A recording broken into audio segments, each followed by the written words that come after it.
A treacherous night ahead for Florida as darkness begins to fall and Hurricane Ian continues its catastrophic rampage. It's now been more than 2 weeks since Hurricane Ian's historic landfall in Florida, and much of the southwestern part of the state is, of course, still working to rebuild those many communities which were destroyed by the storm. Hurricane Ian made landfall, tied as the 5th most powerful storm ever to hit the United States.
First question, what's your best advice for a new angler fishing our area?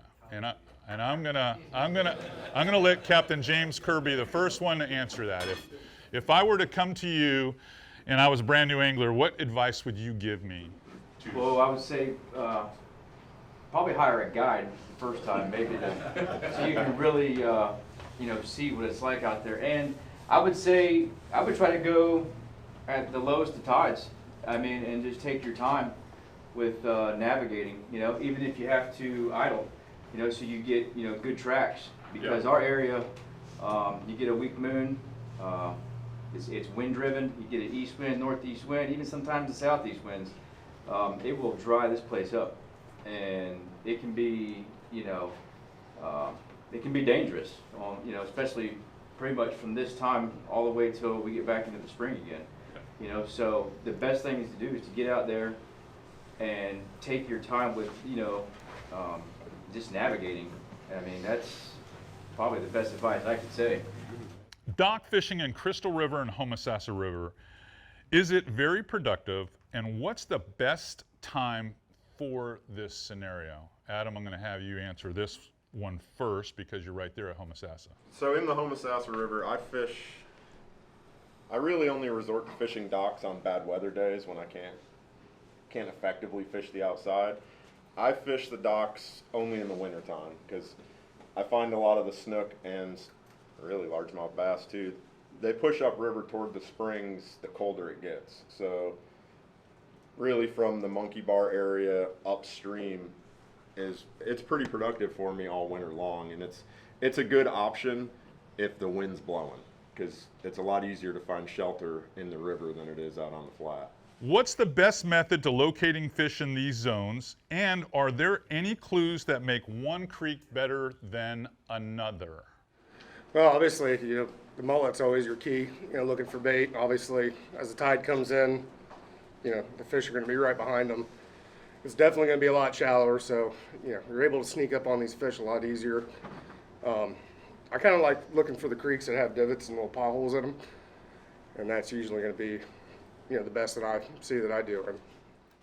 Okay. JC, I'm going to have you answer that same question because I know you're a creek guy too. He pulled up the mullet aspect, and I watch for those creeks that the mullet like to follow into and continue on with the tide, and I like to either stay ahead of them or just trailing behind the mullet. And I like the creeks with a pothole or a hard turn with a rock bank, bottom. Yeah, rock bottom. Water kind of slams into those turns. Yeah, and current. And current. All right, we're going to release you guys for a little bit of barbecue. Give you a chance to stretch your legs, hit the restroom. Let's try to be back and start coming back up here about 1:30. Go check out some of the raffle items down there once you have a little bit of barbecue, something to drink down there. And then we'll reconvene here and finish up.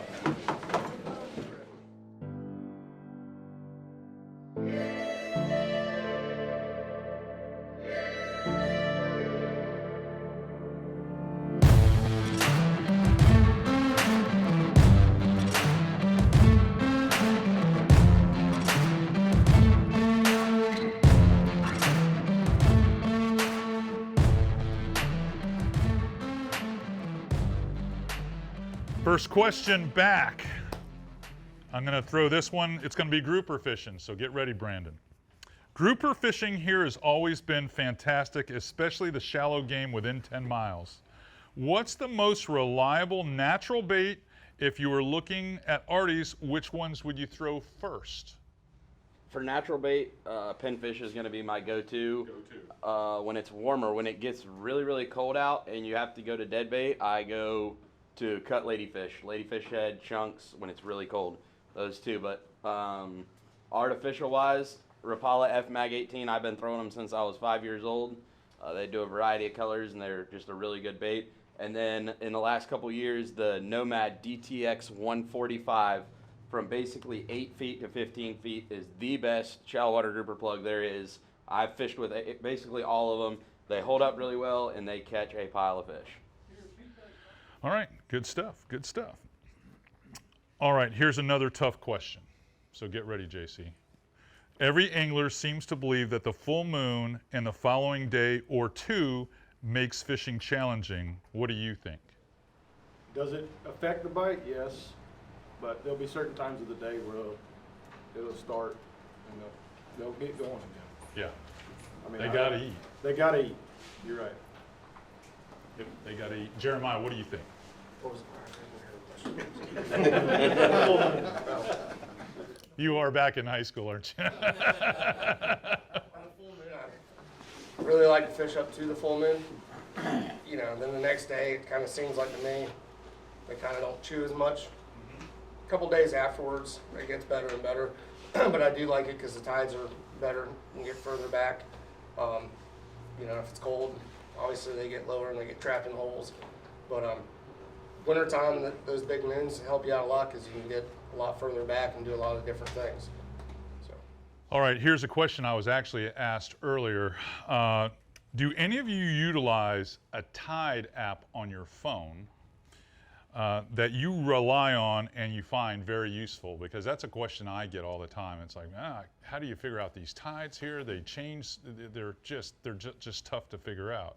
Have you figured one out, Brandon? I use the one on my Simrad. I mean, it seems to be pretty accurate. That's the one I use all the time. I don't look at any other. I look at my Simrad and that's it. That's it. Yep. James? I have one. I'm like Brandon. The Simrads are pretty spot on, but I use one called iTides. And what I've done is every tide that it says, like for today, high tide it says is at 2:10. I add about 30 to 45 minutes to it, and that seems to be pretty accurate. If I don't have my Simrad up to where I can look at, but usually when I'm heading in after my trip, I plan for the next day and I look at it, and that Simrad is pretty spot on. I thank all of you because the real reason, other than you guys coming away with some tangible information that you can take to the water and catch fish and have a better understanding, and you guys have gotten to get to know some of the best guides in the region that donated their time today, and they shared a lot of stuff. I didn't know they'd give this much stuff away because this is their livelihood doing this stuff. So these guys gave away a lot of information, but you guys just in the room buying the ticket made us $5,000 toward Hurricane Ian relief, and I guarantee you by the end of the day we're going to be fourfold that better when we go downstairs and find out later. So I've got some raffle items here. I thank all of you. Give the guides a big round of applause. Those guys did a great job. All right, we're about to announce how much we raised for this event. Now, I only anticipated doing this on 1 week's notice, try to raise somewhere between $5,000 and $10,000. We raised $17,025 thanks to all of you. $17,025 is going to the First Lady of the State, Casey DeSantis, her Florida disasterfund.org. That fund has reached or eclipsed over $40 million now, where that hurricane victims from Ian will not have to jump through a bunch of hoops and red tape to be able to get emergency assistance funds. So this was a big win for us. I appreciate all of you guys for coming this afternoon and listening to the Meet the Pros Fishing School. It was an amazing event on such short notice to be able to get this immediate monies to these folks. I promise you, we're not going to forget them. We're going to do some other events between now and the end of the year. We're probably going to do a holiday event, and we're thinking about doing an event for some of the guides there with Captains for Clean Water. So stay engaged to our social media and into Sodium, and you'll realize how much further we're going to go. Big round of applause for both Casey and Katie Damron. I told the class inside, these folks here, they never want to accept anything from anyone, but they do so much for our community. And it was a big day for me when I expressed to Casey I wanted to do something. He was on board for it. He got this tent. He got Jason Council out here from Oscar Pens with the barbecue, and he rallied his troops, and we were able to pull this off on such short notice. So amazing amount of teamwork. Seabass, the whole team, Gavin, everybody. You guys have done an amazing job for us, young people, doing good civic-minded stuff. And appreciate all the support from the guides who gave up their day on the water. A lot of you guys are giving up your time. Really appreciate you guys.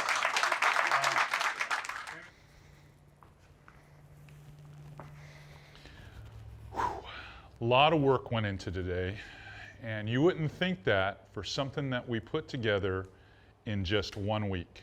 This idea, if you will, was hatched about 8 or 9 days ago with me walking into Sodium Fishing Gear here in Crystal River and having a short conversation, if you will, with Casey Damron, the owner, saying I really want to do something not only to raise awareness, but to raise some significant funds to donate to the Florida Disaster Fund. He said, what do you have in mind? I said, well, it makes sense for me to do something educational, but I put these schools on all the time, and it takes time to promote them, to get people involved. I want to do something totally different, where we can attract the local group, because I'm not going to be able to attract people from too far away in a short period of time. He said, why don't we recruit some of our Crystal River Sodium pros, some of the fishing guides, the local fishing guides here. They're native guides, they've been fishing here their whole lives. Their parents have, their grandparents have, and these guys will pitch in and help out. So Casey made a few phone calls to a few of them, and I made a plea to the others, and they all stepped up. They really did. They wanted to be a part of it. Just filling the room made us $5,000. We had another gentleman this morning walk into the store, said that he couldn't be a part of it, but he wanted to do something nice. He wrote a check for $5,000. Before I even opened my mouth to start teaching people how to fish, we had $10,000. And by the end of the day, between the raffle and one more generous donor that walked up because he wanted to make sure that we were going to be at $20,000, he put the rest of the money in, almost $3,000. So we went from $17,025 to $20,000. As soon as I announced the $17,000, he wanted to make it $20,000. He walked right up there, wrote a check to Casey, and we're able to now help our brothers, our neighbors to the south, with a $20,000 donation that basically happened in a 7-8 day period. That's it. That's all we had. This community here, like many of them spoke in the interview, they understand that they were in the center of that cone 3 days before the storm hit Sanibel, Pine Island, Cape Coral, Fort Myers, Northport, Boca Grande, all the way down to Naples. Everyone felt the pain down there, and it made it difficult. I mean, it really made it difficult. I have a lot of friends down there. I have a lot of clients down there. And I could tell you one story after another. I mean, when I grew up, that was my Everglades, so I felt as if I had to help them. But moving forward, I just want to remind you guys, we haven't forgot about you, and we've got some more things coming.